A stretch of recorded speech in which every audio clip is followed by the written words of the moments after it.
The orange bastard folded the other day and suspended his bullshit orders of tariffs on everybody on Earth for 90 days.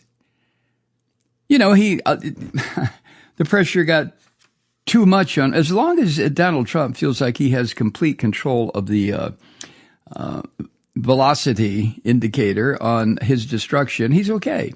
But when all of a sudden the velocity indicator indicates that he no longer has control, then he loses his shit. But he blames it on other people. He told CNN's Jeff Zeleny that Trump, all by himself, sitting on the potty, he decided to institute a 90-day pause on all these tariffs because, quote, people were getting a little bit out of line. They were getting yippy.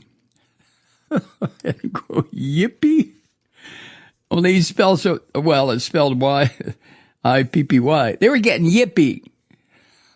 Oh, Jesus Christ.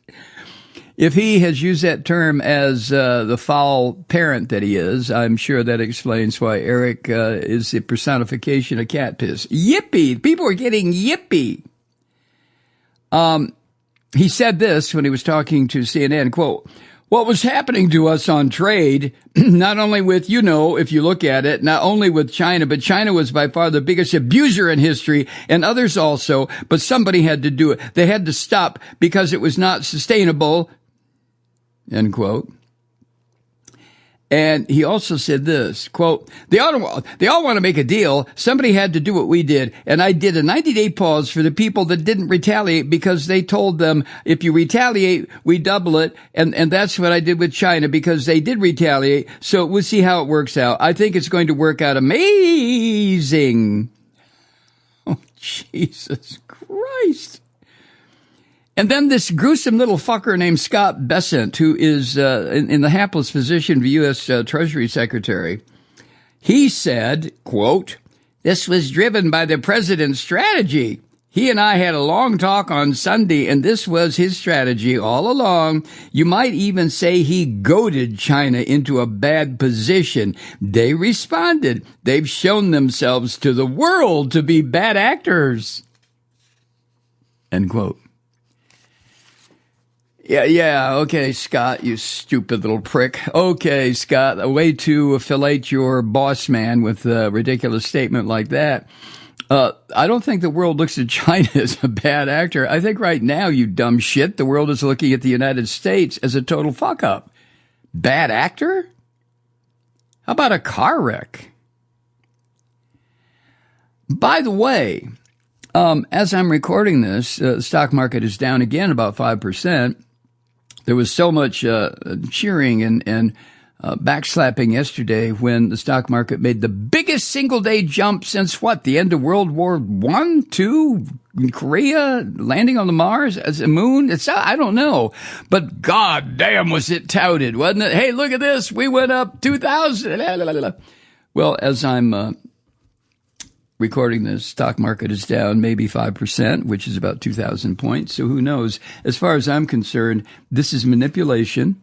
I mentioned this the other day. The stock market crashes more or less, and all the little grubby, the billionaires, the hedge fund operators, they rush in and buy up. And then that raises the price. Price goes up. And then they sell.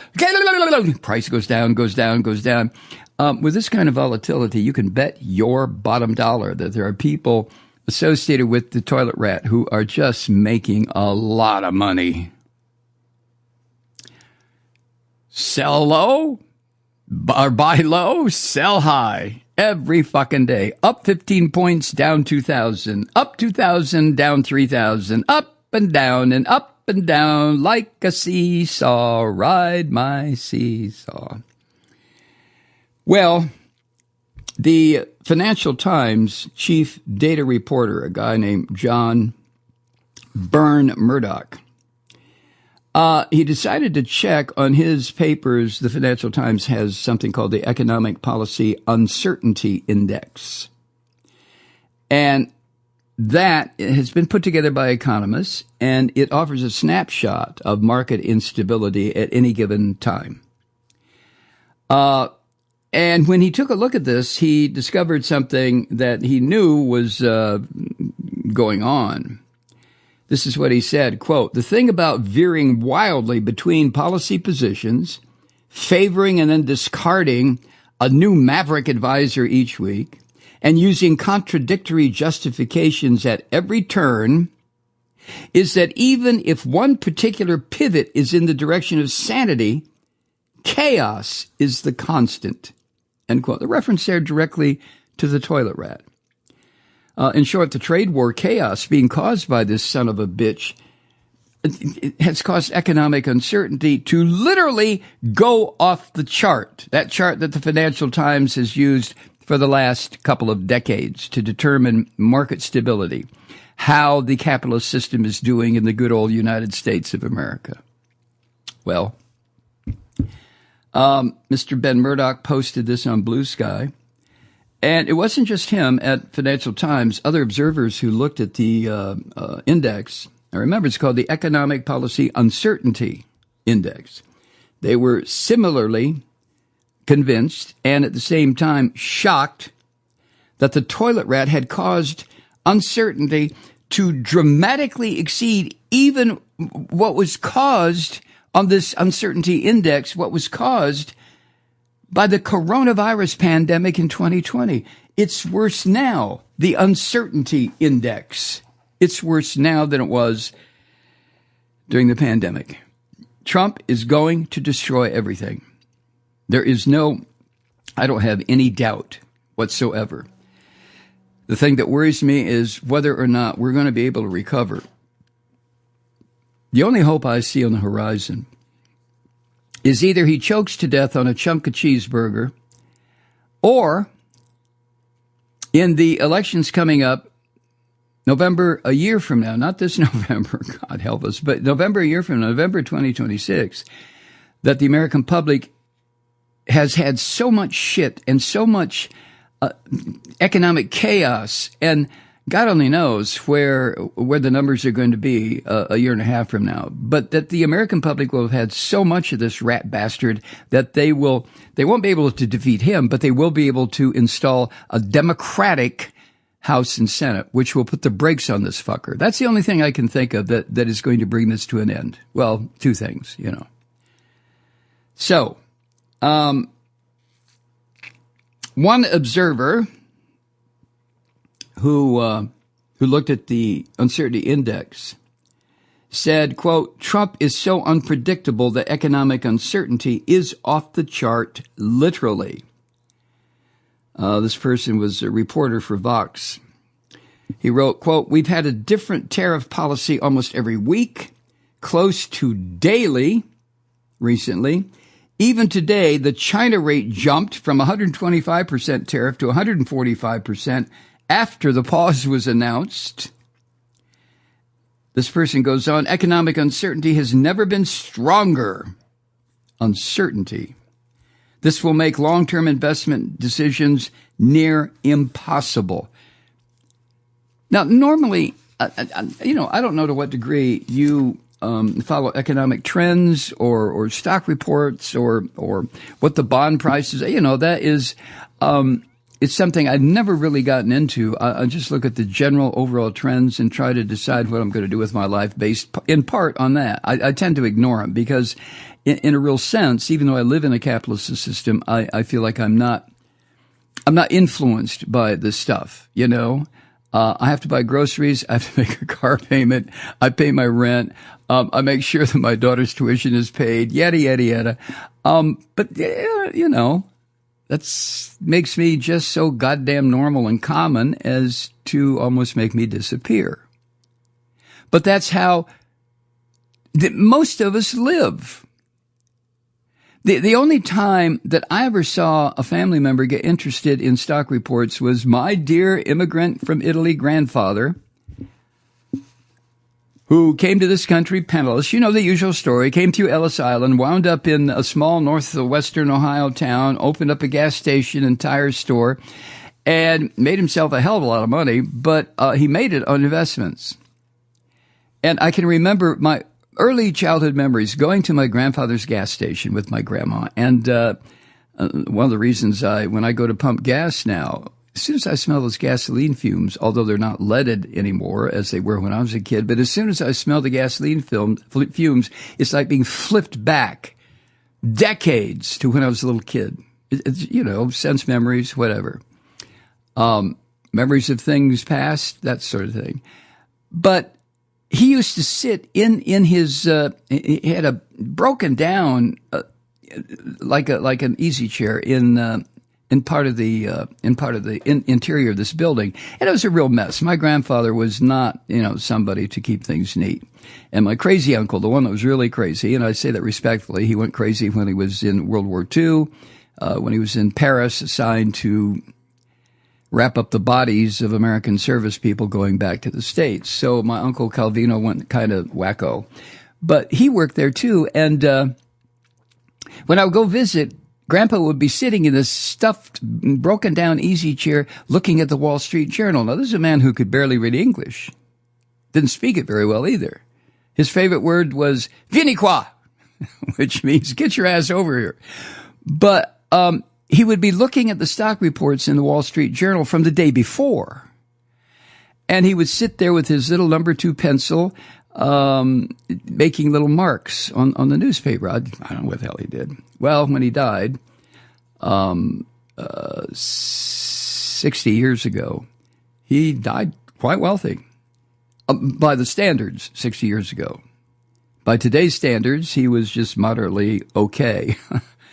But I bring that up because nobody in my family that I'm aware of ever paid any attention to stock reports or economic trends or tariffs or this or that, even though everybody was living through that. And my grandparents and my mother and aunts and uncles went through the Great Depression and the first flu pandemic and all of that shit. Yes, okay. But they just lived their lives.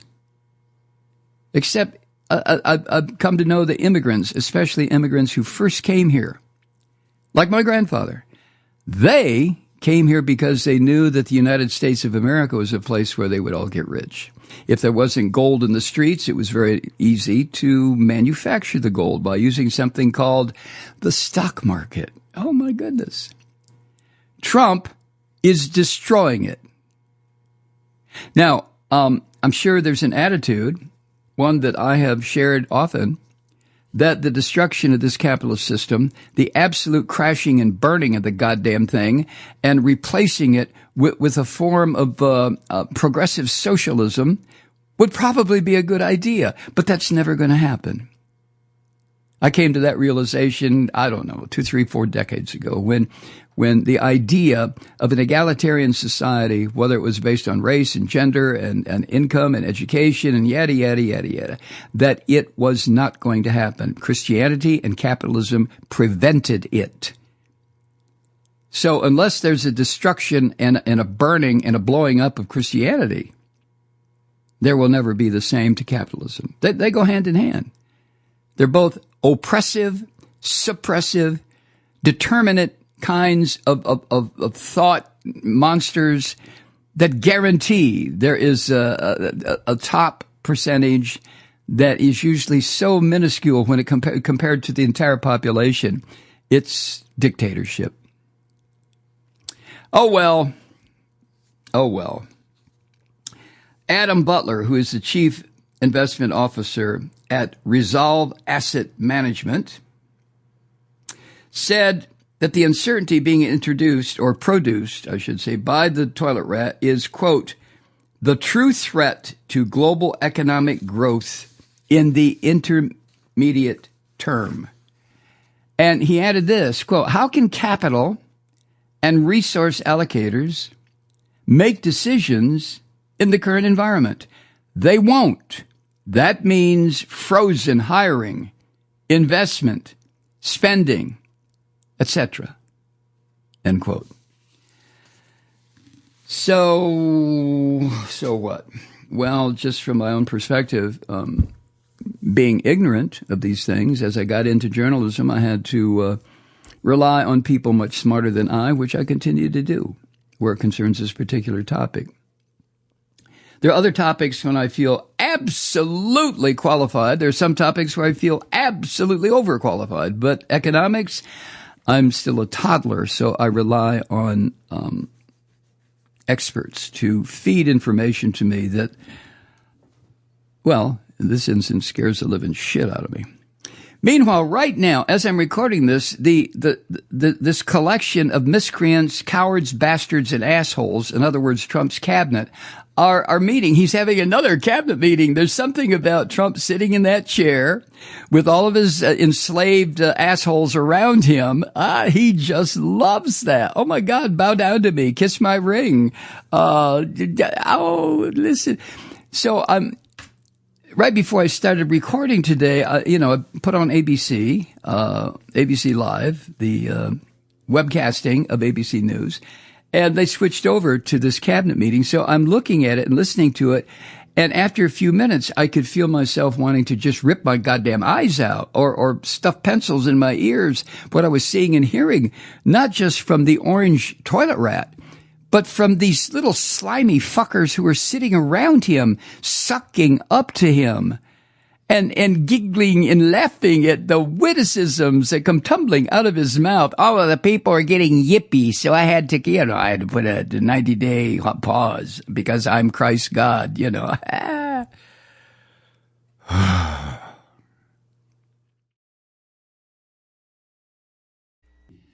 Hi, Truth Seekers. Mike Malloy here. The Progressive Voices Network brings you commercial-free commentary from today's leading progressive radio hosts and pundits, like me, Mike Malloy, 24 hours a day.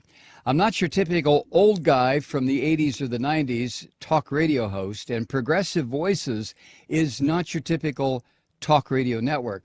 It's a listener-supported nonprofit with no corporate control whatsoever over our broadcast. So hosts like me, Mike Malloy, are free to rant and scream and carry on about whatever we like. We're often controversial, but we're never boring. Weeknights, 9 p.m. in the East, 6 p.m. in the West on the Progressive Voices Network. Always progressive, always on. I'm Mike Malloy. Keep it lit.